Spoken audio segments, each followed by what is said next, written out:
राम गुरु में जी। राम प्रणाम। प्रणाम। राम। आप सभी लोगों का बहुत बहुत स्वागत है, अभिनंदन है, वंदन है। आज के सत्र में आज के सत्र में हम लोग ईड़ा और पिंगला नाड़ी को समझते हुए थोड़ा और गहरे उतरेंगे और प्राणों के इस विज्ञान को स्वर योग के माध्यम से समझने की कोशिश करेंगे। तो चलिए शुरुआत करते हैं। पहले कुछ समय श्वास का ध्यान कर लें। सभी लोग स्थिर सुखद आसन में बैठ जाइए। करते गए उनको टाइम नहीं था। स्थिर सुखद आसन में बैठ जाइए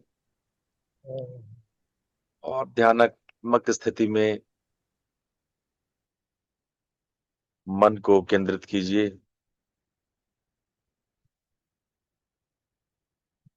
अपने आप को स्थिर और शांत करने में आप बिल्कुल स्थिर और शांत हैं।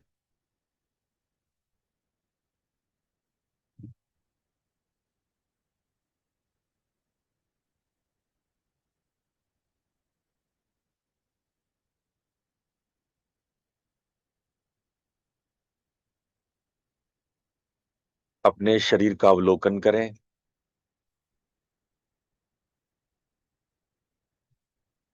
सर से पैर तक शरीर को बिल्कुल शिथिल और शांत करते जाएं।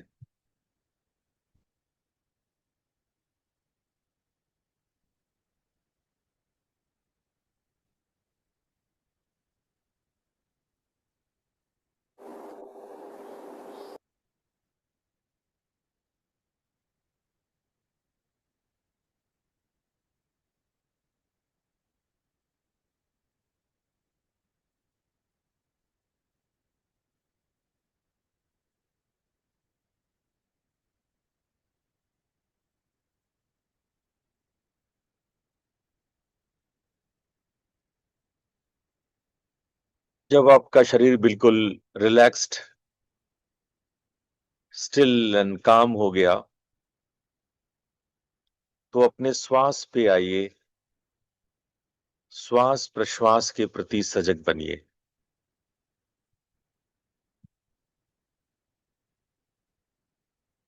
बड़े ध्यान से श्वास का अवलोकन करें। Observe your breath.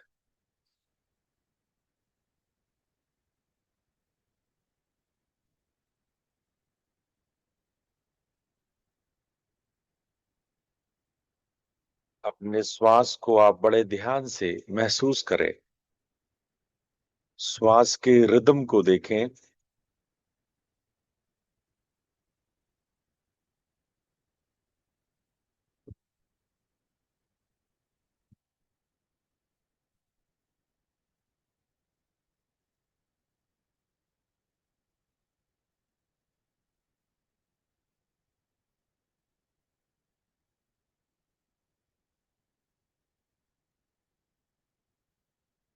श्वास के स्पर्श के प्रति सजग बनिए। श्वास आपके नासारंध्रों को स्पर्श करते हुए आपके फेफड़ों में जाती है। The breath touches your inner part of your nostrils. Feel the touch. The breath touches whole your nasal passages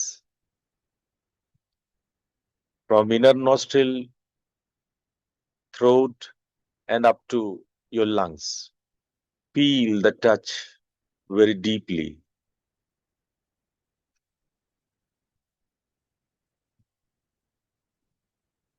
अपनी सजगता को सूक्ष्म करें और श्वास के स्पर्श को अपने नासिका में और पूरे श्वसन तंत्र में महसूस करें।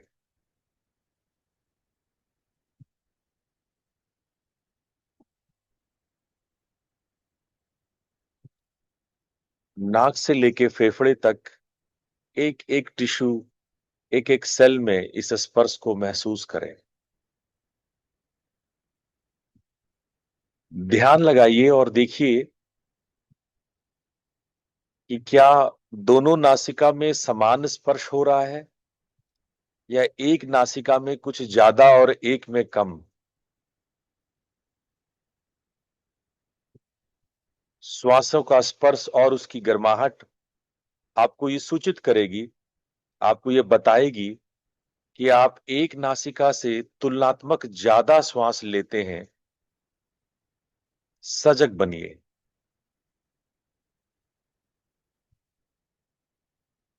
This deep feeling of touch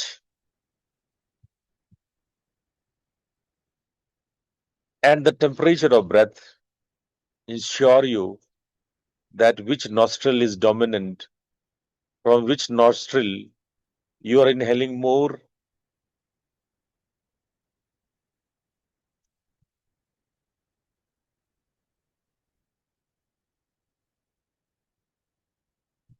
बड़े ध्यान से इसका पता लगाइए।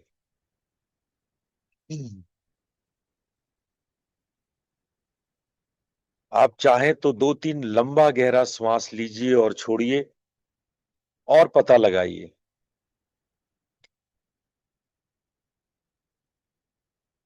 यह पता लगाना स्वर विद्या का प्रारंभ है।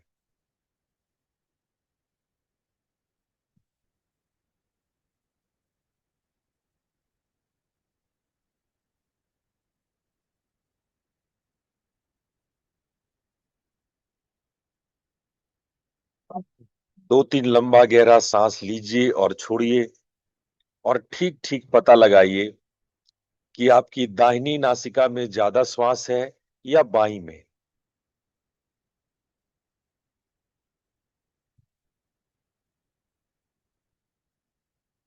कोशिश करें कि बिना हाथ के सहयोग से अपने आप केवल आपकी सजगता, तापमान के प्रति और स्पर्श के प्रति आपकी जागरूकता, इससे आप ये पड़ताल लगा सकेंगे, जांच सकेंगे कि आपका स्वर क्या है।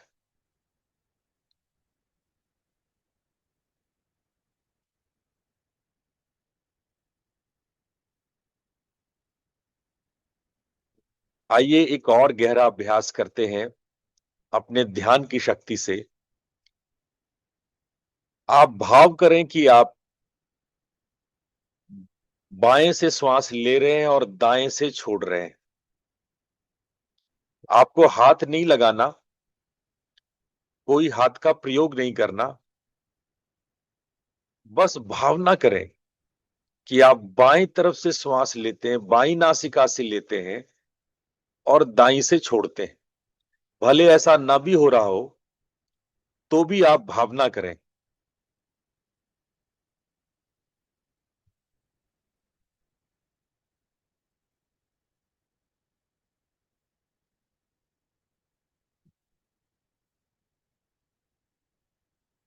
मुश्किल काम है, लेकिन अगर आप पूरे ध्यान पूर्वक से करेंगे तो आपको थोड़ी देर में आनंद आने लगेगा। जब आप श्वास लें तो बाईं तरफ यानी बाईं नासिका में, लेफ्ट नॉस्ट्रिल में अपने ध्यान को, अपने अवधान को, अपने फोकस को रखें और वहां पे आप केवल लेफ्ट साइड में श्वास लेते वक्त केवल लेफ्ट साइड में, लेफ्ट नॉस्ट्रिल में फोकस रखें। वहां पे फील करें टच को, वहां पे फील करें टेम्परेचर को। और जब श्वास छोड़ें, भले ही दोनों नासिका से निकलती हो, पर आपका फोकस केवल राइट नोस्ट्रिल में रहे। राइट नोस्ट्रिल के टेम्परेचर को, राइट नोस्ट्रिल के टच को फील करें। अगर आप ऐसा करते हैं तो धीरे धीरे ये क्रिया स्वाभाविक होने लगेगी। आपका फोकस आपके स्वर को सूर्य, चंद्र से सूर्य नाड़ी की ओर अपने आप कर देगा। Prana follows the focus, the breath follows the focus.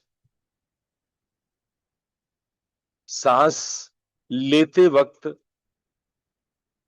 Left nostril को फोकस करेंगे और श्वास छोड़ते वक्त राइट नॉस्ट्रिल को फोकस करेंगे। चंद्र से श्वास लें और सूर्य से छोड़ें।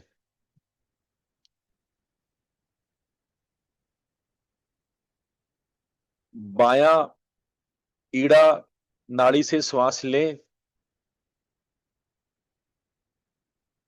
और दायां पिंगला सूर्य से श्वास छोड़ें। इसको चंद्र भेदी प्राणायाम कहते हैं।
पूरे ध्यान से इस अभ्यास को कीजिए। श्वास लेते वक्त अपने बाई नॉस्ट्रिल लेफ्ट नॉस्ट्रिल पर फोकस करेंगे। वहां पे टच एंड टेम्परेचर को फोकस करेंगे। वहां पर आप स्पर्श और तापमान को फोकस करेंगे। बल्कि श्वास छोड़ते वक्त when you exhale focus on the right side, right nostril. सांस छोड़ते वक्त दाई नासिका, वहां के तापमान और स्पर्श के प्रति सजग बनेंगे। बड़े ध्यान से इस क्रिया को कीजिए।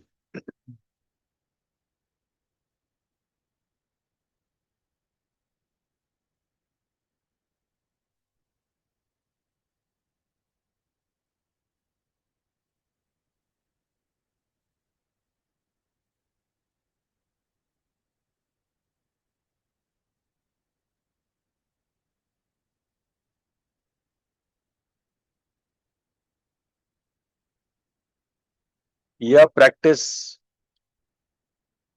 आपको गर्मी में लू लगने नहीं देगा, हीट वेव से बचाता है, आपके शरीर को ठंडा, मस्तिष्क को शांत करता है।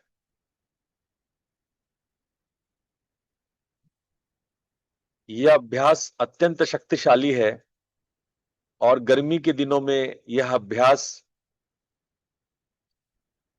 आपके भीतर की ऊर्जा को संतुलित, पित्त को बढ़ने ना देना, एसिडिटी इत्यादि बीमारियों को जड़ से खत्म करता है।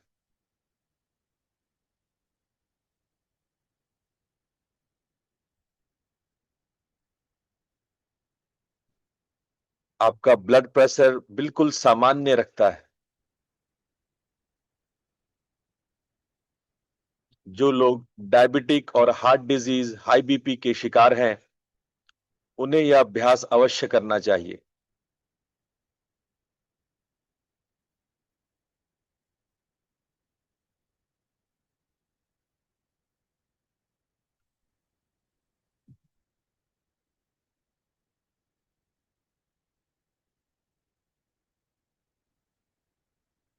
यह अभ्यास नियमित 10-15 मिनट करेंगे तो आपका बीपी कभी नहीं बढ़ेगा, सामान्य रहेगा। और हाई बीपी की अवस्था में भी इस अभ्यास को करने से आपको त्वरित लाभ मिलता है।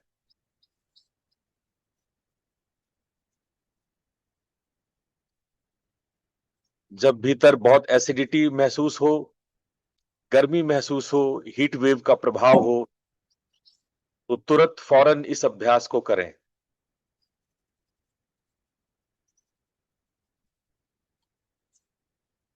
अब इस अभ्यास को थोड़ा और गहरा और आध्यात्मिक बनाते हैं। जब आप श्वास लें तो लेने के बाद कुछ क्षण श्वास को रोक लें और उसके बाद श्वास छोड़ें। पर ध्यान रहे, जिनको हाई बीपी है वो श्वास को 2-3 सेकंड से ज्यादा न रोकें। जो लोग हाई बीपी के शिकार नहीं है वो ज्यादा से ज्यादा सांस रोक सकते हैं।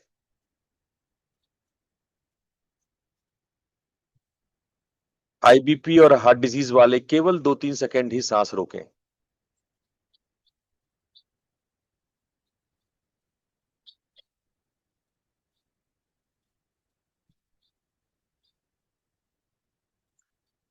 अंतर कुंभक को जोड़ते ही चंद्रभेदी प्राणायाम और शक्तिशाली, 10 गुना ज्यादा शक्तिशाली हो जाता है। और यदि ये रेशियो आपने 1:4:2 का रखा, यानी कि 10 की गिनती में श्वास लिया, 40 की गिनती में श्वास रोका और 20 की गिनती में श्वास छोड़ा, 4 गुना श्वास रोकना और 2 गुना श्वास छोड़ना, इस शास्त्रीय विधि से आपने यदि किया तो ये अभ्यास आपको गहरे अध्यात्म में ले जाएगा। आपकी प्राण ऊर्ध्व होने लगेगी और आपके ऊपरी चक्र स्पंदित होने लगेंगे। हृदय चक्र और विशुद्धि चक्र स्पंदित होने लगेंगे।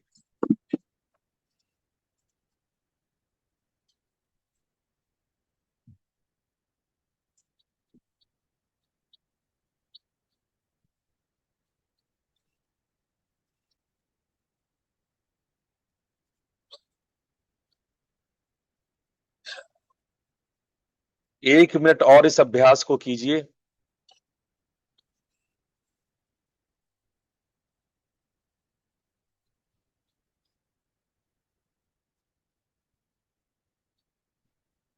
पूरे मन से, पूरे लगन से, पूरे भाव से करें।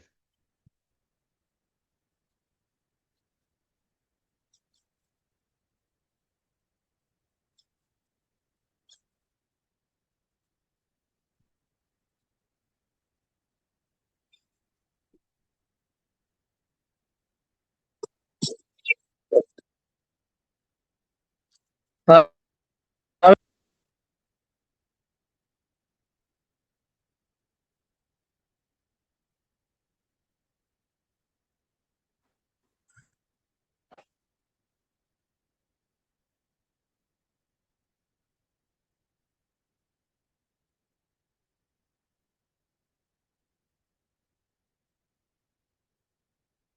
अब आप चंद्रभेदी प्राणायाम को छोड़कर अपने भ्रूमध्य पर सजग बने। Become aware of your eyebrow center and visualize there a divine golden flame. भ्रूमध्य पर आप एक दिव्य ज्योति की कल्पना कीजिए। इस दिव्य ज्योति की कल्पना करते हुए हम लोग 3 बार ओम मंत्र का उच्चारण करेंगे और शांति पाठ करेंगे। ओम मंत्र के उच्चारण के लिए लंबा और गहरा श्वास लीजिए। ओ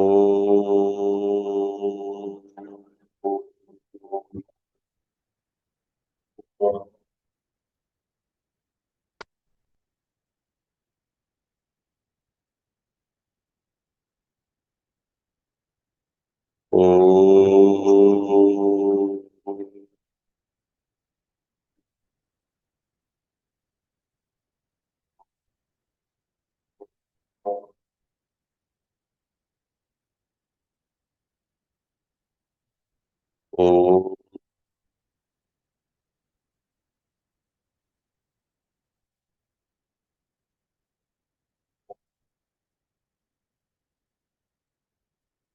ओम असतो मा सद्गमय तमसो मा ज्योतिर्गमय मृत्योर्मामृतं गमय। ओम ओम शांति शांति शांति। दोनों हथेलियों को आपस में रगड़ते हुए अपनी आंखों पर रखें और धीरे धीरे अपनी आंखें खोल लें।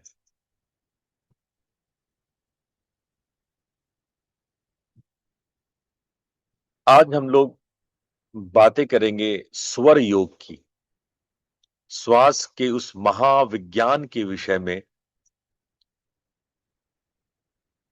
जिसके विषय में बहुत कम लोगों को और बहुत सूक्ष्म जानकारियां हैं। ये विषय मैं इसलिए बता रहा हूं ताकि आप इस गहरे रहस्यमय विज्ञान से न केवल परिचित हों बल्कि इसके माध्यम से श्वासों में छिपा हुआ वो रहस्यमयी प्राण को आप जान सकें, पहचान सकें और अपने जीवन को आध्यात्मिक रास्ते पर ले जा सकें। आज से 100 साल पहले जब हमारे इस विज्ञान का पता पश्चिम को लगा, वेस्ट चौंक गया। वेस्टर्न कंट्रीज हैरान थी। बड़े प्रयोग हुए, बहुत सारे परीक्षण हुए, बड़ी बड़ी यूनिवर्सिटीज में। मैं आज कुछ प्रयोग के विषय में भी बताऊंगा।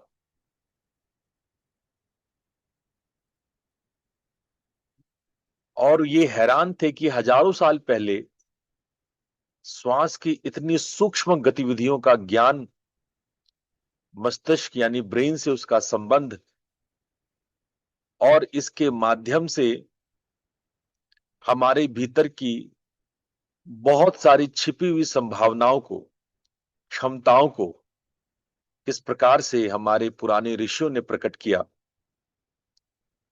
ये वैज्ञानिकों के लिए बड़ा शोध का विषय रहा है। बहुत गुपचुप तरीके से ये कई विकसित कंट्री के मिलिट्री को, आर्मी को, वहां के एथलीट्स को सिखाया, बताया गया, एग्जीक्यूटिव्स को सिखाया गया। लेकिन हम भारतीय जो इनके जनक हैं, इस ज्ञान का जड़ है, हमें ही ठीक ठीक नहीं मालूम है। अभी भी जो प्रचलित स्वर योग है उसमें कई खामियां हैं। बताने के लिए आज की डेट में आपको YouTube पर और दूसरे बहुत सारे ऑर्गेनाइजेशन दिख जाएंगे, लेकिन वास्तविक ज्ञान अभी भी बहुत ही अल्प लोगों को, बहुत ही कम लोगों को मालूम है। यह ज्ञान रहस्यमयी होने के साथ साथ निरंतर साधना की मांग करता है। ये उनके लिए नहीं है जो क्षणिक फायदा के लिए केवल भौतिक लाभ के लिए और जल्दबाजी में कोई लाभ चाहते हो। पर हां, स्वर योग ये अवश्य दावा करता है कि समस्त भौतिक लाभ इस योग से प्राप्त हो सकता है। पर इसका मूल उद्देश्य आपके साधना में सहयोग करना है। स्वर योग अपने आप में एक सहयोगी साधना है।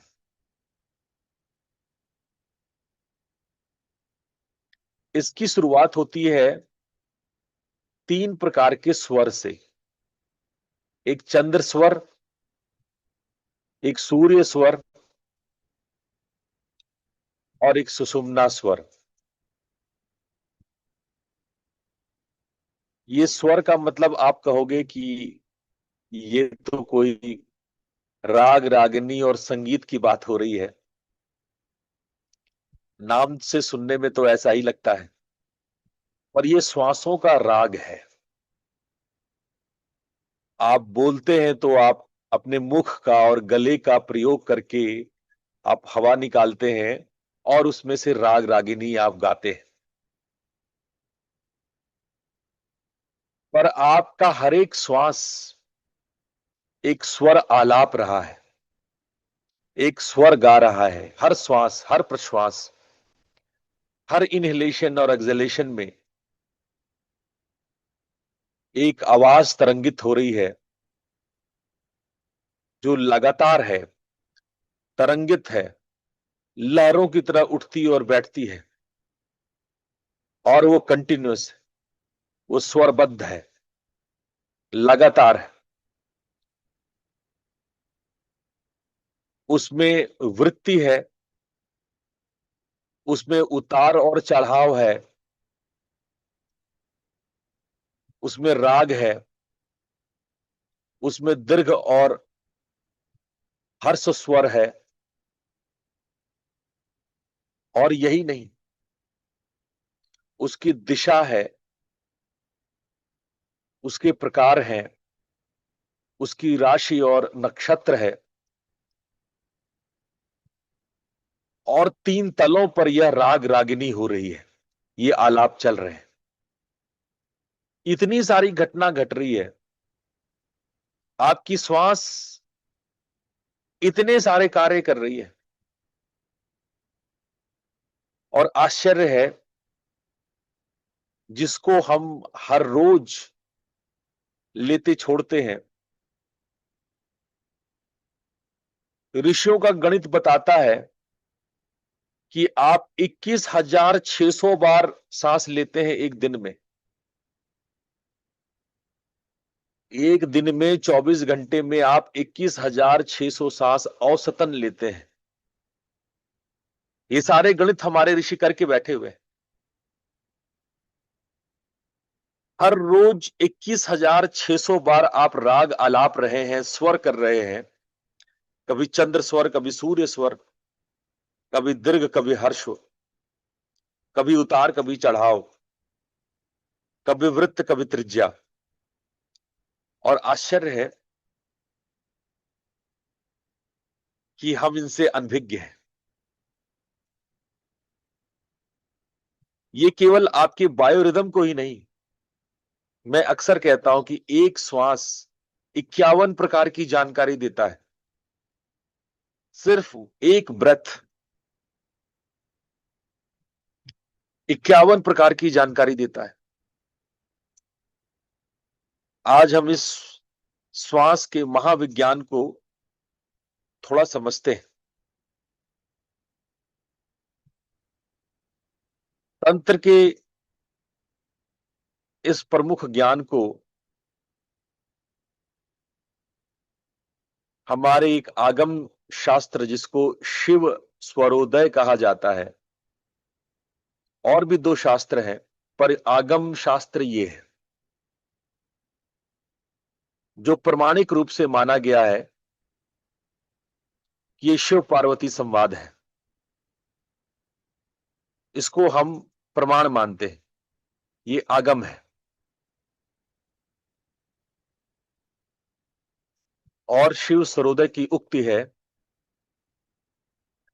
स्वरे लीनाः सदा योगी सर्वलोकेषु पूजितः, स्वरज्ञो भवति स्वर्गी जीवन मुक्तो न संशयः।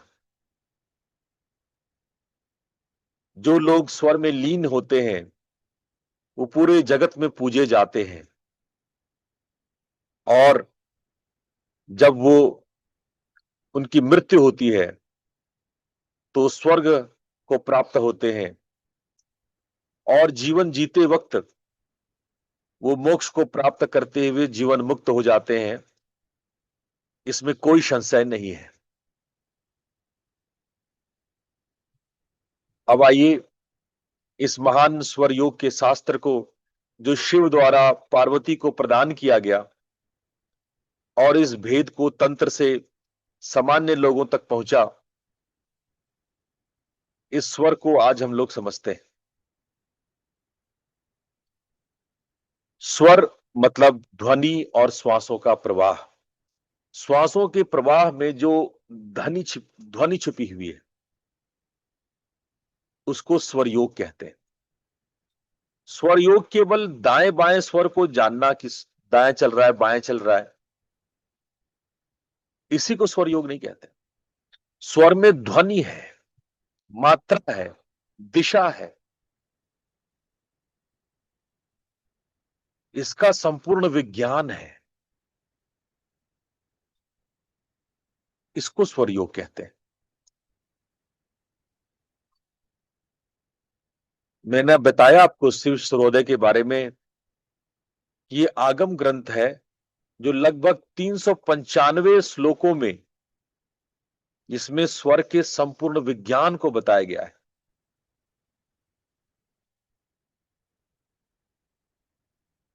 मां पार्वती को भगवान शिव ने नाड़ी और स्वर के संबंध में गूढ़ विज्ञान बताया, और ये बहुत ही साइंटिफिक है। कई रिसर्चेज हुए हैं पिछले 30-40 सालों में, ये मैं आपको बताऊंगा। 5 तत्व और श्वास की पहचान, तिथि वार नक्षत्र राशि ज्योतिष।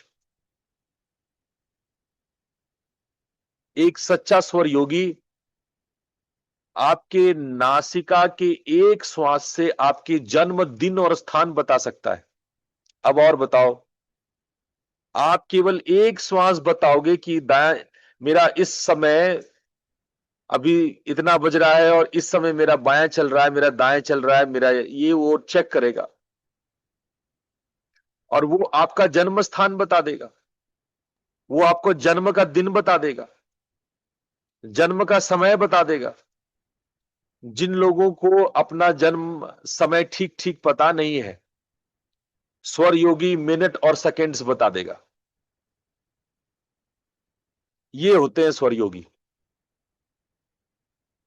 आजकल बहुत सारे फर्जी स्वर योगी भी हैं, सावधान रहना। स्वर योगी वही होते हैं जो आपके एक श्वास से आपके बारे में पूरी जानकारी देते, किस रोग से पीड़ित है, किस कष्ट, पारिवारिक कौन सा कष्ट आपके जीवन में चल रहा है, धन का, रिश्तों का, आपके ग्रोथ का, प्रोग्रेस का, प्रमोशंस का, ये सारा विज्ञान, जहां ज्योतिष की सीमा समाप्त हो जाती है वहां से स्वर शुरू हो जाता है। अब आप हैरान होंगे कि आपका श्वास लेना, ये ज्योतिष सितारे नक्षत्र से इतने गहरे जुड़ा है, सारे प्लैनेट से इतने गहरे जुड़ा है, और आज तक आप इस स्वर को हल्के में लेते थे। आज सांस को आप समझते नहीं थे, इस सांस क्या है। सांस सोचते केवल जीवन के लिए फेफड़े भरने छोड़, ऑक्सीजन के लिए सांस होता है। हैरान होता हूं ये जान करके, श्वास, ऑक्सीजन तो बहुत छोटी बात है। आप श्वास आपको बताता है कि आप ब्रह्मांड से कैसे जुड़े हुए हैं, आपको भविष्य का ज्ञान कराता है कि भविष्य में क्या क्या संभावनाएं हैं। एक स्वर योगी न केवल आपके पास्ट लाइफ का बल्कि फ्यूचर का भी पता लगा सकता है। अपना तो लगाता है, ये दूसरों का बता सकता है। जीवन के महत्वपूर्ण निर्णय, धन से संबंधित, व्यापार से संबंधित, आपके जीवन में रिश्तों से संबंधित, प्रमोशन से संबंधित, ग्रोथ से संबंधित, ये सारी जानकारी और उपाय इस स्वर योग के विज्ञान में छुपा हुआ है। स्वर योग न केवल भौतिक बल्कि आध्यात्मिक रास्ते में बहुत बड़ा सहयोगी है।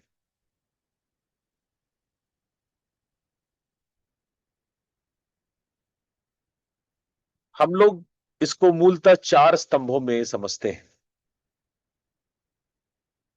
पहला नाड़ी बोध, दूसरा तत्व ज्ञान, तीसरा काल बोध, और चौथा कर्म संयोजन। ये चार स्तंभ है स्वर विज्ञान के। जैसा आज आपने अभ्यास किया कि दाएं से चल रहा है, बाएं से चल रहा है, आप बाएं से श्वास लें, दाएं से छोड़ें, इसको कहते हैं नाड़ी बोध।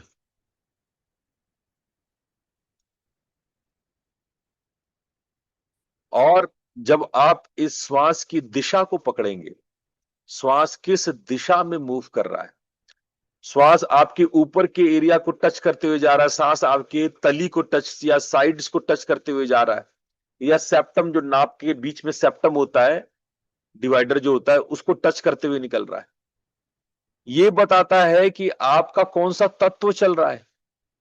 इस समय पृथ्वी तत्व हावी है, जल तत्व हावी है, कौन सा तत्व है। और यही नहीं, तत्वों के आधार पे कौन सा चक्र है, मूलाधार डोमिनेंट है, स्वादिष्ठान डोमिनेंट है, मणिपुर डोमिनेंट है। आपके इस श्वास से आपके तत्व और चक्रों का पता लगता है, और उसके चक्र का पता लगता है, उसकी साइक्लिक ऑर्डर का पता लगता है, उसकी वृत्ति का पता लगता है।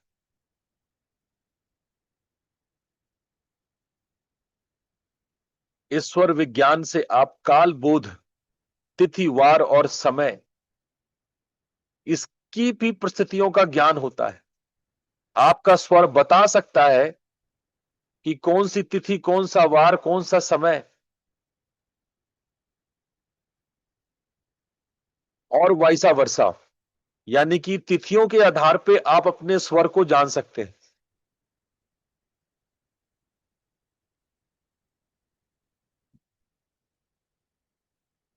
और चौथा स्तंभ है कर्म संयोजन। किन कर्मों के, किन किन कर्मों के आधार पे आप स्वर को तय करते हैं, या स्वर के अनुसार किन किन कर्मों को करते हैं, कौन से कर्म किस स्वर में किया जाए, ये चौथा स्तंभ है। जैसा मैंने आपको बताया, तीन प्रकार के स्वर हैं, चंद्र स्वर, सूर्य स्वर और सुषुम्ना स्वर। चंद्र स्वर की सामान्य जानकारी आपको दे दें तो जब आपकी बाईं नासिका, लेफ्ट नॉस्ट्रिल सक्रिय होता है, आज आपने लेफ्ट नॉस्ट्रिल से श्वास लेने का कोशिश किया, प्रयास किया, चंद्र स्वर लेफ्ट नॉस्ट्रिल की सक्रियता है। यह स्वाभाविक रूप से शीतल, सौम्य और पोषक ऊर्जा से परिपूर्ण होता है। इसे हम ईड़ा नाड़ी कहते हैं। जब चंद्र स्वर चल रहा होता है तो आपके भीतर एक प्राणिक पैसेज जो बाईं तरफ लेफ्ट साइड है, इसको हम लोग ईड़ा नाड़ी कहते हैं। ये ईड़ा नाड़ी आपके पेरिनियम से होते हुए आपके आज्ञा चक्र तक, मिड ऑफ द हेड तक, पोन्स के ऊपर तक जाता है। ये मेड्यूला ऑब्लंगेटा जो आपके ब्रेन में है, वहां तक, वहां जाकर के समाप्त हो जाता है। ये दोनों, ईड़ा और पिंगला दोनों, ये दोनों नाड़ियां मेड्यूला ऑब्लंगेटा के पास समाप्त हो जाता है। ये ठीक सर के बीचों बीच। तो ईड़ा नाड़ी को हम लोग चंद्र शक्ति कहते हैं। ये आपके भीतर का स्त्री तत्व है, आपकी भीतर की ग्राह्यता है। ग्राह्यता मतलब एक्सेप्टेंस, जो आप लेते हो, ग्राह्य, ग्रहण करते हो।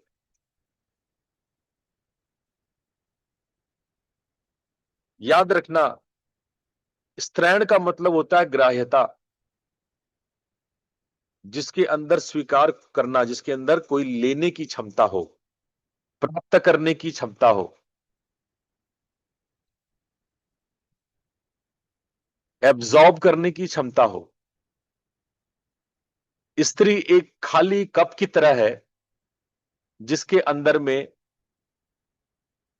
आप ज्ञान की तरलता को, क्रिया की तरलता को और इच्छा की तरलता को डाल सकते हैं। उसी को स्त्री कहते हैं। और जो लोग यहां पे फीमेल बॉडी है, फीमेल है, उनके अंदर में स्त्री तत्व ज्यादा है, इसीलिए उनको स्त्री कहते हैं।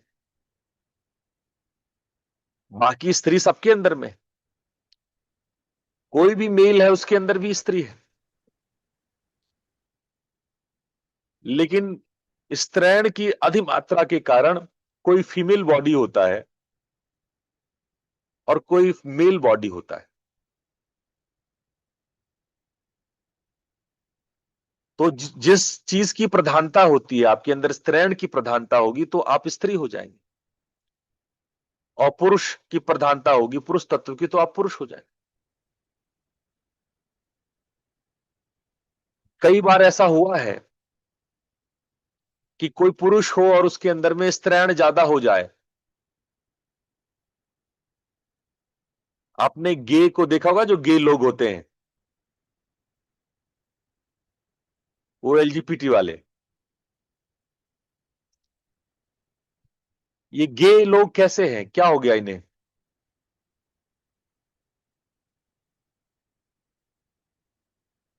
ये इनके अंदर, पुरुष के अंदर स्त्री और स्त्री के अंदर पुरुष तत्व की मात्रा बढ़ गई। अगर पुरुष तत्व बढ़ जाएगा स्त्री में तो पुरुष जैसा हो जाएगा, वैसे हार्मोन्स निकलने शुरू हो जाएंगे, बॉडी में वैसी ग्रोथ शुरू हो जाएगी, और वैसा वर्षा।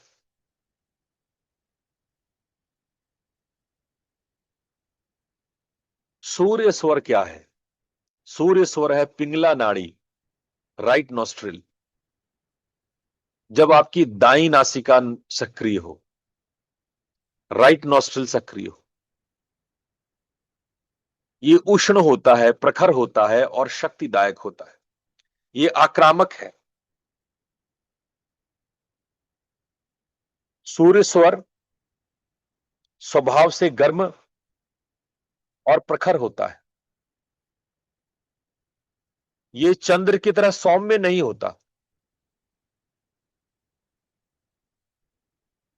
ये दिन की तरह कार्मिक होता है।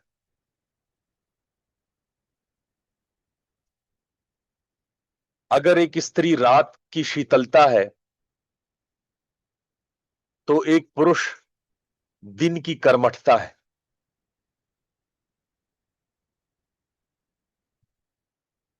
अगर एक स्त्री रात्रि की, रात्रि का ममत्व नींद और आराम है, सुविधा और संसाधन है, तो एक पुरुष दिन की प्रखरता है, आक्रामकता है, युद्ध है।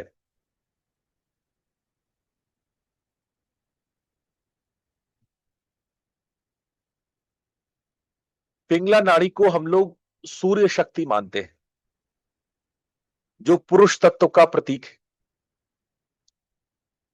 पुरुष तत्व क्या है? पुरुष तत्व है प्रक्षेपण, प्रोजेक्शन। जिसके अंदर प्रक्षेपण की, प्रोजेक्शन की प्रवृत्ति है, वो पुरुष है।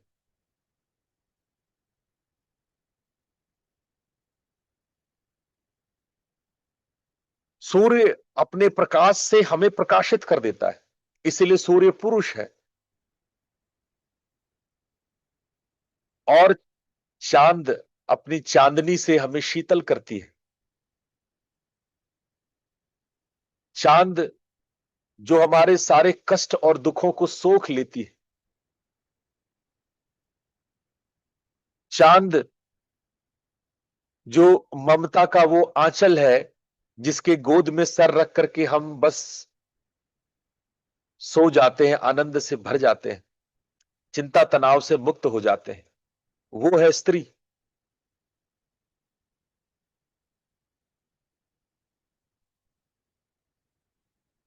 तो हमारे अंदर दोनों है, हमारे अंदर चंद्र स्वर भी है और हमारे अंदर सूर्य स्वर भी है, हमारे अंदर पुरुष भी है, हमारे अंदर स्त्री भी है। इसीलिए भगवान शिव को अर्धनारीश्वर कहा गया, आधा पुरुष और आधी स्त्री। और हम शिव के ही अंश हैं, हम शिव के ही स्वरूप हैं, भूले हुए शिव हैं, भूले भटके शिव हैं। हम सब चाहे कोई पुरुष के शरीर में हो या स्त्री के शरीर में, कोई फर्क नहीं पड़ता। आप पुरुष के शरीर में है या स्त्री के शरीर, आपके अंदर में पुरुष स्त्री दोनों है। हाँ, किसी में शक्ति तत्व ज्यादा होगा, किसी में उमा पार्वती ज्यादा होंगी, और किसी में शिव शंकर ज्यादा होंगे, तो वो पुरुष होगा। पर है हम दोनों ही, हमारे अंदर दोनों ही तत्व है।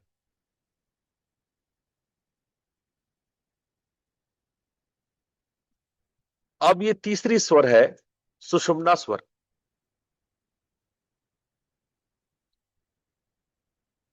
ये तब होता है जब आपकी दोनों नासिका बराबर श्वास छोड़ती हो, इक्वल। और ऐसा बहुत कम होता है।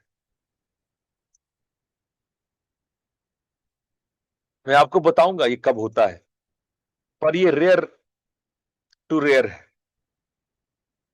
कुछ क्षणों के लिए, कुछ सेकंड्स के लिए ये घटना घटती है। पर जब ये घटना घटती है तो कोई चमत्कार होता है। आपका पूरा जीवन चमत्कारों से भरा हुआ है, आप गौर नहीं करते, आप देखते नहीं, ध्यान नहीं देते।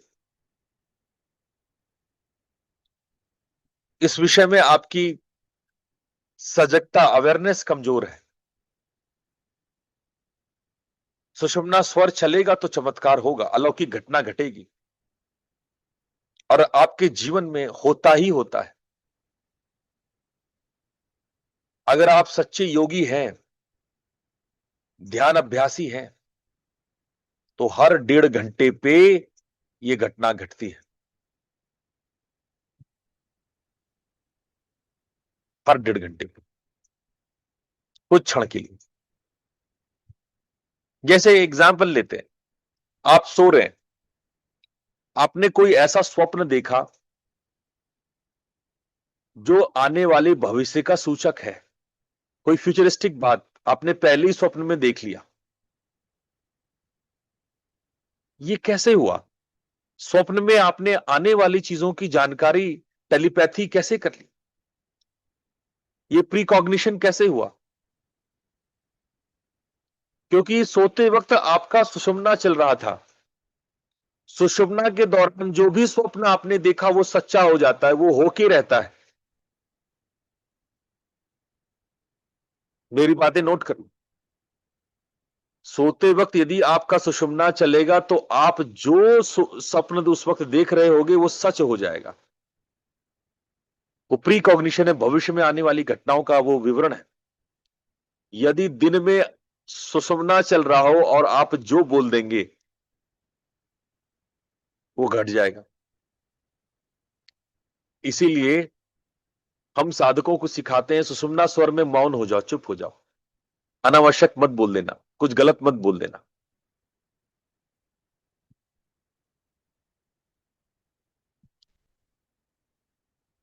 ये ये ये समय जब सुषुम्ना चल रहा है, ये ट्रांजिशन का टाइम है।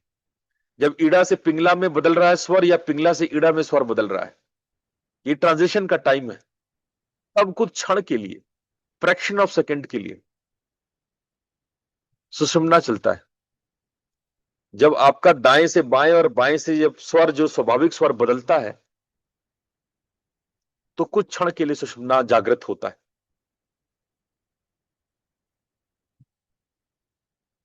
ये दिव्य है, तटस्थ है, और ये अति चेतन है। इसका मतलब क्या हुआ? अति चेतन मतलब हायर कॉन्शियसनेस, सुपर कॉन्शियसनेस। इसको डिवाइन एंड सुपर कॉन्शियसनेस कहा जाता है। सुषुम्ना नाड़ी को ब्रह्म शक्ति कहा जाता है। ये सौर और चंद्र का संतुलन है, ये ईड़ा और पिंगला का संतुलन है।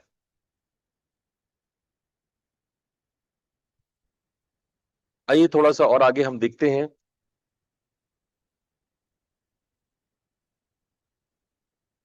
नॉर्मली हर एक 1.5 से 2 घंटे में यदि आप स्वस्थ योगी हैं तो बदलता है। ईड़ा से पिंगला और पिंगला से ईड़ा एक स्वाभाविक आवर्तन होता है। लेकिन याद रखना, ये केवल स्वस्थ और योगी लोगों का ही होता है। आप अस्वस्थ हैं तो ये आवृत्तियां नहीं होंगी। आप योगी नहीं है तो ऐसी आवृत्तियां नहीं होंगी। मेरे पास लोग आते हैं, साहब 4-4 घंटे, 5-5 घंटे, 8-8 घंटे एक ही स्वर चल रहा है। कोई तो कहता है दिन भर मेरा एक ही स्वर चलता रहता है, और ये साबित करता है कि आप अस्वस्थ हो, आप हेल्दी नहीं हो। अगर 90 मिनट से 2 घंटे के बीच में अगर आपका स्वर बदल जाता है तब तो आप स्वस्थ और योगी हो। ये एक नैसर्गिक घड़ी सेट किया है आपकी बॉडी में। ये नैसर्गिक बायोरिदम है आपकी बॉडी का।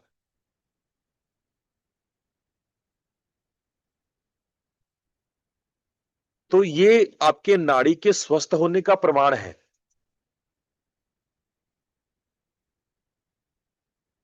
और अगर ऐसा नहीं हो रहा है तो ये असंतुलन और रोग का प्रतीक है, और प्रायः ऐसा ही होता है। बहुत रेयर टू रेयर कोई योगी, कोई तपस्वी, कोई समाधि, कोई ज्ञानी आदमी के अंदर में ही मैंने 90 मिनट का साइकिल देखा है। 90 मिनट का साइकिल रेयर टू रेयर। कुछ योगी में 1 घंटे में चेंज होता है, पर वो बड़े योगी है।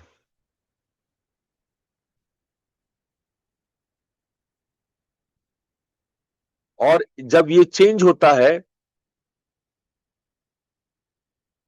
तो स्वर्ग, तो सुषुम्ना जागृत होती है। अच्छा, इसका टाइमिंग भी है, इसके पीछे पूरी ज्योतिष है, तिथि है, राशि है।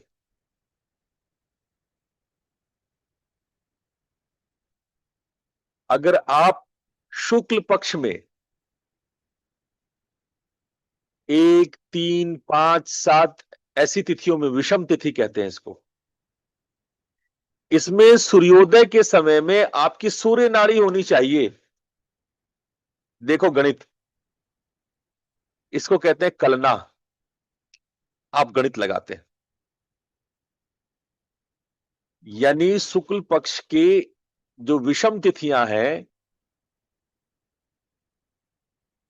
तिथि एकाद, जैसे तिथि हो गया प्रतिपदा, तृतीया, पंचमी तिथि शुक्ल पक्ष की, उसके सूर्योदय में आपकी सूर्य नाड़ी जागृत होनी चाहिए। और सम तिथि में, यानी द्वितीया, चतुर्थी, षष्ठी, इसमें चंद्र स्वर चलने चाहिए।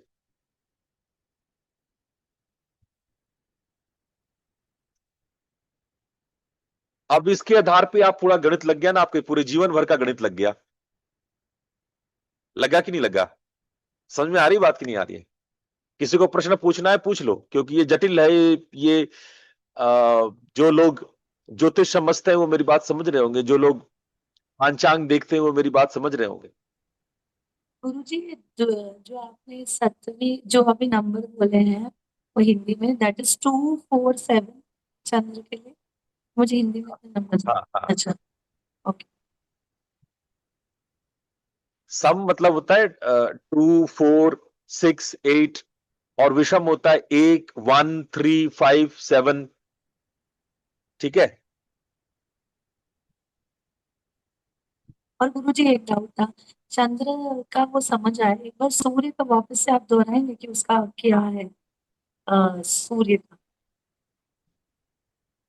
सूर्य विषम तिथि, यानी 1, 1, 3, 5, 7 और ऐसे तिथियों में सूर्योदय के समय में सूर्य नाड़ी जागृत होना चाहिए।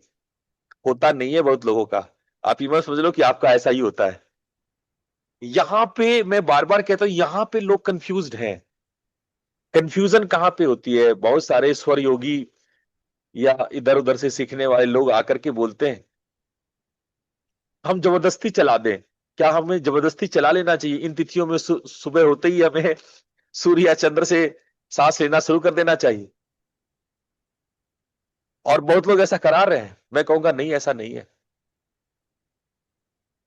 Follow your awareness on the real path, what you are following, what you are facing, what you have naturally.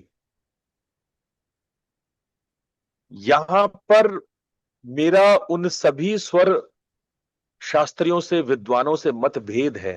याद रखना।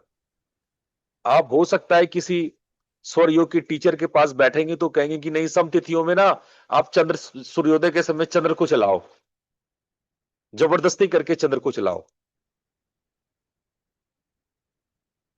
यहां पर मेरा मतभेद है। यहां पे मैं कहता हूं मत करना ऐसा।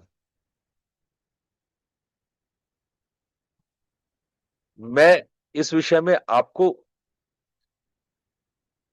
समझाना चाहूंगा कि मैं बाकियों से विपरीत क्यों हूं। मैं बाकी से मैं विपरीत क्यों बोल रहा हूं। बहुत सारे लोगों ने शास्त्र का मर्म नहीं समझा। शास्त्र इधर उधर से कॉपी पेस्ट करके यूट्यूब से सीख लिए। शास्त्रों का मर्म समझो। शास्त्र कहते हैं कि योगियों का ऐसा होता है, जो लोग समाधिस्थ हैं, जिनको जो योगी हैं, उनका ऐसा होता है कि शुक्ल पक्ष में ऐसा और कृष्ण पक्ष में ऐसा और ऐसा और वैसा।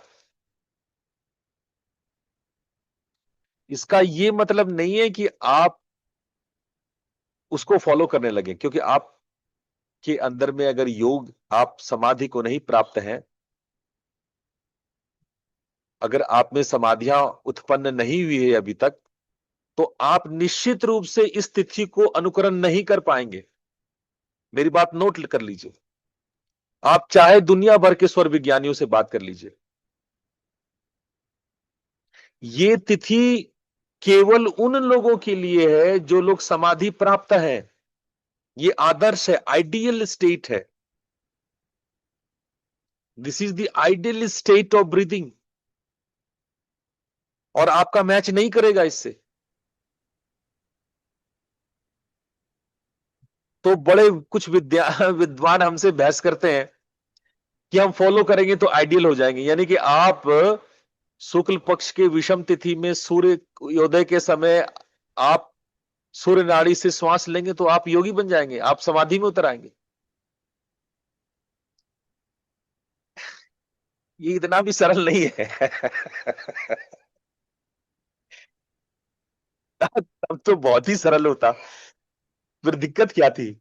वही डेट्स में सुबह उठ करके सूर्योदय के टाइम में आप उस नाक से सांस ले लेते, खत्म होती बात। फिर आप तो समाधि को प्राप्त कर लेते। तब तो परमात्मा को पाना बड़ा सरल था। नहीं बच्चों, ऐसा नहीं। ये जो तिथियां बताई जाती, ये जो कैलकुलेशन है, वो समाधि प्राप्त लोगों के लिए है। ये आइडियल आइडियल कैलेंडर है। आपका नहीं फॉलो करेगा। बेकार में दिमाग मत लगाओ। तो कहोगे गुरुजी फिर करना क्या है? गुरुजी मुझे उससे पहले एक आप डाउट है। हाँ, पूछे। मुझे उससे पहले डाउट है, क्योंकि मुझे आपकी थोड़ी हिंदी समझ नहीं आती। ये योगी का मतलब मेडिटेशन जो करते हैं उनकी बात कर रहे हो आप? जो समाधि बोल रहे हो कि मतलब हाँ, जो खुद से अपना प्राण त्याग देते हैं?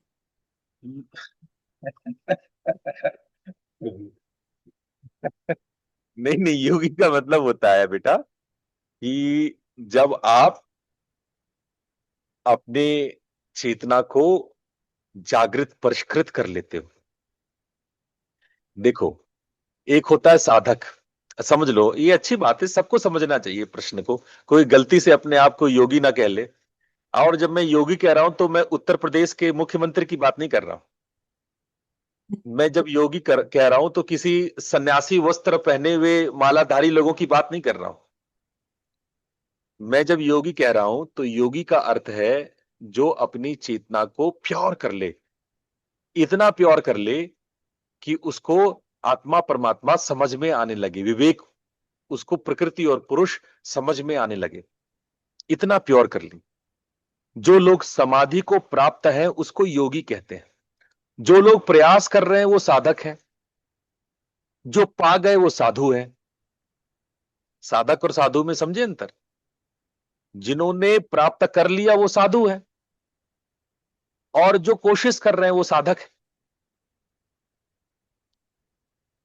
तो जब मैं योगी कहता हूं तो योगी का मतलब जिसने योग को प्राप्त कर लिया है, जिसने अपने चित्त के वृत्तियों का निरोध कर लिया है, वो योगी है। तो साधु से भी बढ़कर इस योगी, सॉरी, साधु से भी बढ़कर जो पद है दैट इज साधु योगी। और योगी है, साधु ही योगी है, योगी ही साधु है। साधु अच्छा, और योगी एक ही है।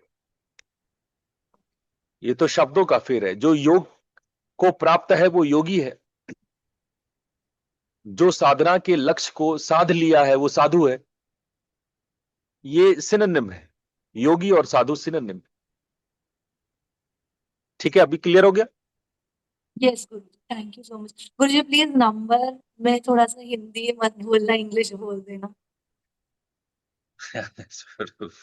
ठीक है। देखो, थैंक यू गुरु जी। आप भी कोशिश करो, जैसे मैं कोशिश करता हूं ना आपके स्तर पे उतरने का, तो हाँ जी। आपको भी कोशिश करना होगा थोड़ा सा मेहनत करने का। क्योंकि प्रश्न तो यही है ना कि कुआं प्यासे के पास जाए या प्यासा कुएं के पास आए, प्रश्न तो यही ट्रू, है। ठीक है गुरु जी, मैं मैं तो भी थोड़ा हिंदी में प्रयास करूंगी।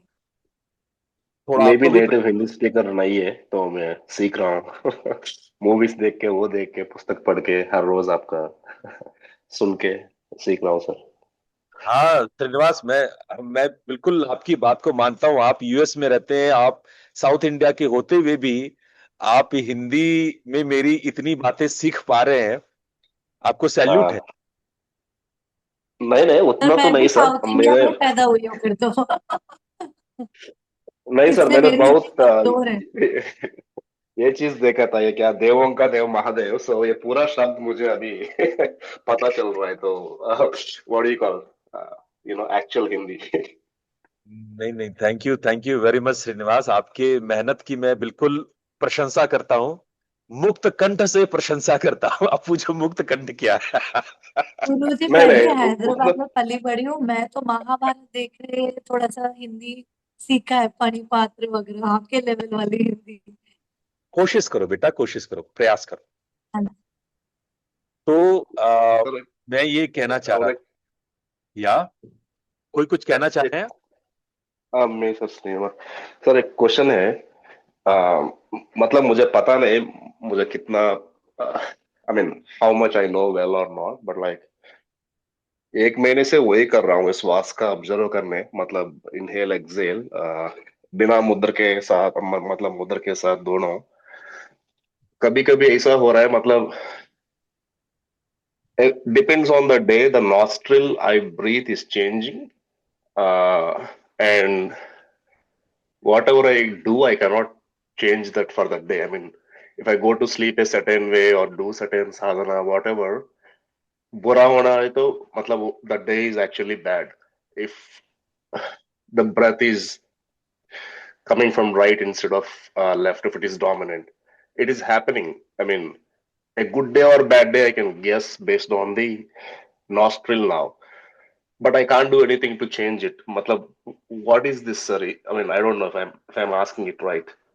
Yeah, okay, Srinivas, it is okay if you don't change. I am against of this principle of changing it. So please don't change. you can only guess whether if it is a right nostril and according to the calendar, then what is good and bad. That you can calculate by this whole chart of Swara calendar.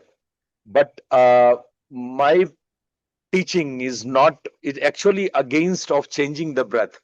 So yes, there are some methods where you can change the nostrils. There are some methods. There is also yoga danda for it. Yoga danda, you push under your armpit and change your nostrils. There are some other methods also. There are several methods to do it. But unless and until you don't have some serious issues, don't change your breath. Yeah, Yes, I if don't you have issues, but मुझे पता चल रहा है आज बुरा दिन है. हाँ, ये पता लगेगा. आप कैलेंडर से मैच कर सकते हैं. जो चार्ट में आप लोग को सिखा रहा हूं, आप मैच कर सकते हैं. हाँ. अगर वो कैलेंडर से मैच नहीं हो रहा है, जो चार्ट में अभी आप लोग को दिखा रहा हूं, तो समझो कि कुछ गलत होगा, कुछ अस्वस्थ होगा, कुछ रोग होगा, कुछ तकलीफ होगा. वो कर्म के बंधन बंधेंगे और आपके कर्म जो है आपको मुक्त नहीं करेंगे, बांधेंगे. कर्म के बंधन बनेंगे अगर चार्ट के अकॉर्डिंग. और याद रखना, आम लोगों का चार्ट नहीं मिलता है, तो वो जो कर्म करते हैं वो कर्म बंधन बनाते हैं. वो जो क्रिया करेंगे उसका रिजल्ट खराब आएगा ही आएगा. लेकिन इसका ये मतलब नहीं है कि आप चार्ट को फॉलो करने के लिए जबरदस्ती नाक को बदलना शुरू कर दें, नोस्ट्रिल चेंज करना शुरू कर दें. Don't do it. बहुत लोग ऐसा किया. मेरे पास अभी एक दो उदाहरण है. पहले मेरे लेक्चर में आते थे, वो कहे कि वो शेयर खेलते थे. वो नोस्ट्रिल चेक करके वो शेयर में बहुत पैसा बनाने का इच्छा रखते थे कि हम बहुत पैसा बनाए. तो वो प्रैक्टिस किए. मुंबई के थे, मेरे साथ बहुत रेगुलर थे, पहले आते थे. पर एक दिन मैंने छील दिया अच्छे से. भाई, आप 2,000 3,000 4,000 रुपए तक का जीत वो शेयर लगाते थे, और जैसे ही स्वर का फंक्शन देख के कि हाँ ये यहाँ पे धन लगाना फायदेमंद है, वो धन लगाते थे. 4-5 हजार रुपए तक का तो फायदा हो जाता था. लेकिन जैसे ही वो बड़ा मनी लगाते थे तो नुकसान हो जाता था. 5,000 तक का उनका फायदा होता था, लेकिन 10,000 रुपए जब वो शेयर में डालते थे, लॉटरी में डालते थे, 20,000 लगाते थे, 50,000 लगाते थे, तो उनका नुकसान हो जाता था. तो वो मेरे पास आए. उन्होंने बहुत सारे योग टीचर्स को घूम लिया, देख लिया, पूछ लिया. उसके बाद मेरे पास आए, बोले गुरुजी लग नहीं रहा है. मैं ये पैसा 4-5 हजार रुपए लगाते हैं तब तो फायदा हो जाता है. 4,000 का 8,000 हो जाता है, 5,000 का 10,000 हो जाता है, इतना तो फायदा चलता है. लेकिन जब हम उसी लोभ लालच में 10,000 का या 20,000 का गेम खेलते हैं तो नहीं होता है, लॉस हो जाता है. और ऐसा करने वाले बहुतेरे लोग हैं. इस शास्त्रों को समझ के, गलत समझ के, इसका शास्त्रों का गलत प्रयोग करना, ऐसा कोई एक दो लोग नहीं, ऐसा बहुत लोग कर रहे हैं. गलत सलत तरीके से टीचर से आप पढ़ते हो, सुनते हो, समझते हो, और ये गलत प्रयोग करते हो, और उसका नुकसान आपको होता है. तो मैं ठीक है आपको सर. दूसरा, या ओके, प्लीज. दूसरा क्वेश्चन, मतलब the meaning of this is the day is already decided. I mean, even before you get up, like क्या होने वाला, अच्छा बुरा is by default natural rhythm. Yeah, it is actually decided, but what you can do is you can become best of yourself. अपने स्वधर्म में आप best हो सकते हो. When you observe your breath, when you come to know whether it is right nostril, whether it is left nostril, there is a chances you get your swabhavik rhythm, where you get your own natural rhythm. The problem is that we are still not know our own natural rhythm. You have your own natural rhythm. Maybe it follows the real ideal calendar or not, it doesn't matter. But you have your own swadharma. But unfortunately, we are not following our swadharma also. But when you actually start observing your breath, at least you will not get the ideal one, but at least you get your own natural cycle. And this is important. If you continue with your own natural cycle, then there is a chances that you become a yogi and you get the ideal natural chart, ideal natural calendar. You got me, Srinivas? Yes, but sir. गुरुजी ये तो बहुत discouraging है ना कि अगर भगवान ने पहले से ही डिसाइड कर लिया है कि आज का दिन मतलब आज ऐसा आपके साथ होगा, तो फिर हम इंसानों के मतलब हमारे बस में नहीं, मतलब ये सही है जो बोलते हैं लोग कि ऊपर से सब लिखा हुआ होता है, हम तो सिर्फ कठपुतली है, हमारे हाथ में कुछ नहीं होता। हमारे हाथ में है सजगता, हमारे हाथ में है अवेयरनेस। ये नहीं लिखा हुआ होता है, ये रिटर्न नहीं होता है। हम अवेयर होते हैं, और जब हम अवेयर होते हैं तो हमें भगवान ने चाहे गुलाब फूल बनाया है, कमल फूल बनाया है, गुड़हल का फूल बनाया है, हम अपने जो भी हम व्यक्तित्व है उसमें ब्लॉसम करते हैं। इस सवाल में मत पड़ो कि नियति ने तुम्हारे लिए क्या लिखा है। ये सवाल का कोई अर्थ नहीं है, ये बेमतलब का सवाल है। सवाल ये है कि जो हमें मिला है क्या उतना भी हम प्राप्त हैं? हम अपने ही स्वधर्म को प्राप्त हैं? क्या हम अपने ही व्यक्तित्व को ब्लॉसम खिला सकते हैं? मुद्दा ये नहीं है कि क्या होगा नहीं होगा, मुद्दा ये है कि जो हम हैं हम पूरी तरह से हम हो सकते हैं। हम जो हैं, जो मेरी आइडेंटिटी है, चाहे हम गेंदे का फूल हो चाहे गुलाब का फूल हो, क्या हम पूरी तरह से खिल सकते हैं? प्रश्न ये होना चाहिए। प्रश्न ये नहीं है कि हम गेंदा है कब कब गुलाब बन जाएंगे, हम गुलाब बनेंगे कि नहीं बनेंगे। प्रश्न ये नहीं होना चाहिए, मूर्खतापूर्ण प्रश्न है। प्रश्न ये है कि अगर हम गेंदा है तो पूरी तरह से कब खिलेंगे, कैसे खिलेंगे?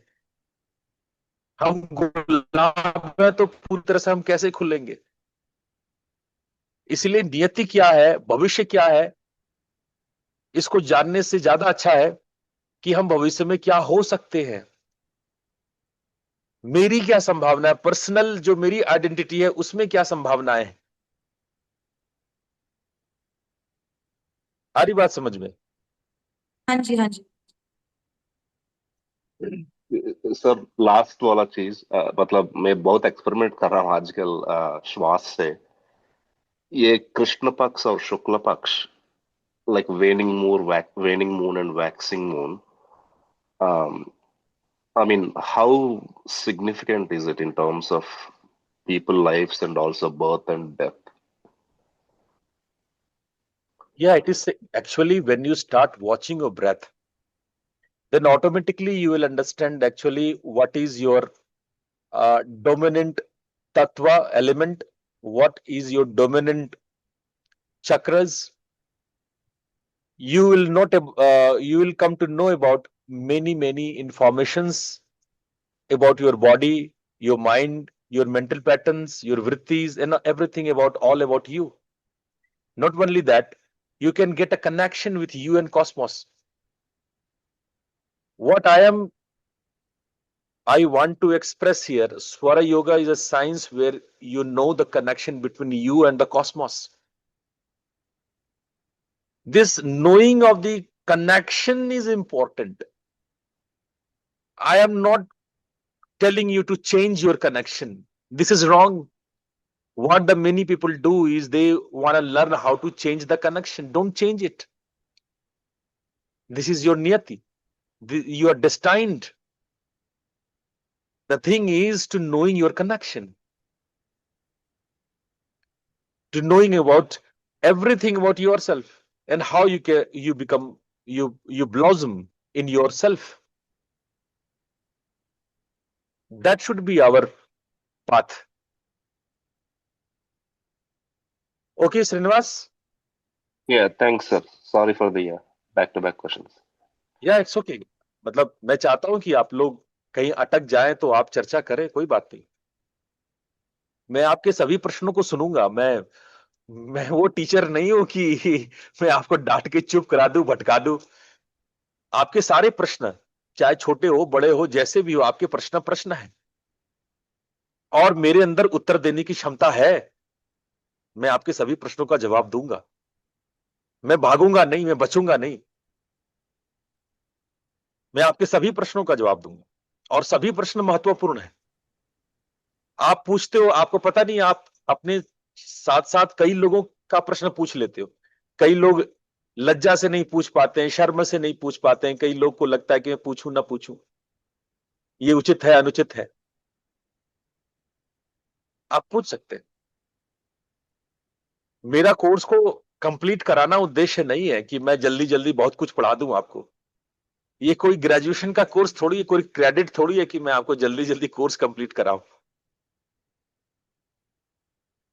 जैसे मैं अगर 20-25 स्लाइड्स लेके आया, मैं 3 स्लाइड भी पढ़ा लूं। मुद्दा यह है कि आप इस विषय को जानने समझने की कोशिश कर रहे हैं। You try to understand yourself, to connect yourself with the subject. आपके प्रश्न के उत्तर ही नहीं मिलेंगे तो आप सब्जेक्ट से कनेक्ट कैसे होगे? चाहे मैं स्वर योग का पूरा आज ही के आज ही सर्वोदय कंप्लीट करा दूं, 395 श्लोक में आज ही पढ़ा दूं, आप कनेक्ट ही नहीं करोगे तो मेरे पढ़ाने का क्या फायदा है? इसीलिए आप निश्चिंत होकर के सवाल पूछो। हो सकता है कुछ सवाल अगर मुझे अनावश्यक दिखेगा तो मैं शॉर्ट में आंसर कर दूंगा, मैं बोल दूंगा कि बाद में पूछो, अलग से पूछो, व्हाट्सएप पे क्वेश्चन पूछ दो, मैं अगले दिन जवाब दूंगा।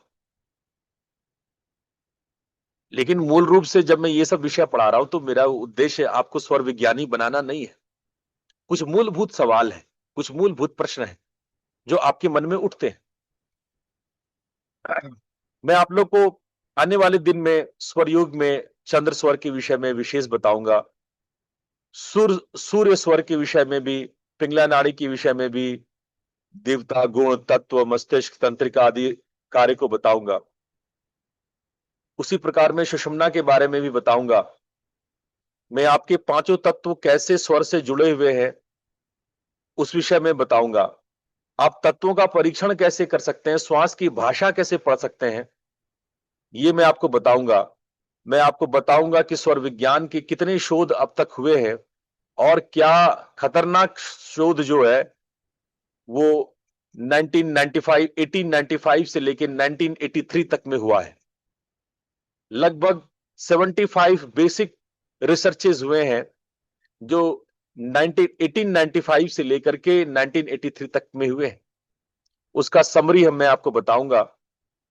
मैं आपको शुक्ल और कृष्ण पक्ष में स्वर के चक्र, एक आइडियल कैलेंडर भी बताऊंगा, और दैनिक जीवन में आप इस स्वर विज्ञान का कैसे उपयोग कर सकते हैं ये भी बताऊंगा। आप रोग के निदान के लिए, मानसिक समस्याओं के समाधान के लिए स्वर को कैसे इस्तेमाल कर सकते हैं मैं ये भी बताऊंगा, और अपने दैनिक जीवन में स्वर साधना कैसे कर सकते हैं मैं आने वाले सत्रों में इसका विस्तार से व्याख्या करूंगा। तो आज इतना ही। मेरा मेन उद्देश्य है इस विषय को उठाने का कि आप स्वर को, स्वर के महत्व को ब्रेथ अवेयरनेस के साथ सीखें। जब आप ब्रेथ अवेयरनेस होते हैं, क्योंकि पिछले सप्ताह मैंने राजयोग बताया। राजयोग जो है आपके ज्यादा समझ में बहुत लोगों के नहीं आया, तो मैंने कहा चलो मैं हठ योग बता देता हूं। तो चलो ठीक है, श्वास के संबंध में ही जानकारी ले लो। ठीक है, जब श्वास को सीख लोगे तो प्राण समझ में आ जाएगा। तो चाहे आप प्राण के थ्रू ऊपर चलो, राजयोग को प्राप्त कर लो, और जो लोग बहुत संस्कारी हैं उनको हठ योग की आवश्यकता नहीं, वो राजमार्ग से ही आगे चल सकते। तो मैं हठ योग उनके लिए बता रहा हूं जिनके लिए राजमार्ग मुश्किल लग रहा है, तो वो इन सब की मदद से, इन सब के सहयोग से वो राजमार्ग को प्राप्त कर सकते। ये सब विद्याएं हैं जो समय समय पर हमारे ऋषियों ने उद्घाटित किया है, रिवील किया है। ये सब ज्ञान आपको मोटिवेशन करने के लिए है, प्रेरणा देने के लिए है कि आप प्रेरित हों श्वास की साधना के लिए, प्राणों की साधना के लिए और प्राण विद्या के लिए। आप इतने ध्यान से, इतने प्यार से मेरी बातों को सुने और समझे, आप सब लोग का बहुत बहुत धन्यवाद। आपकी हृदय के भीतर विराजमान उस परमात्मा कल फिर इसी समय मिलेंगे। धन्यवाद गुरुदेव। धन्यवाद धन्यवाद गुरुदेव। प्रणाम। धन्यवाद गुरु जी ज्ञान बांटने के लिए। धन्यवाद गुरु जी। प्रणाम गुरु जी।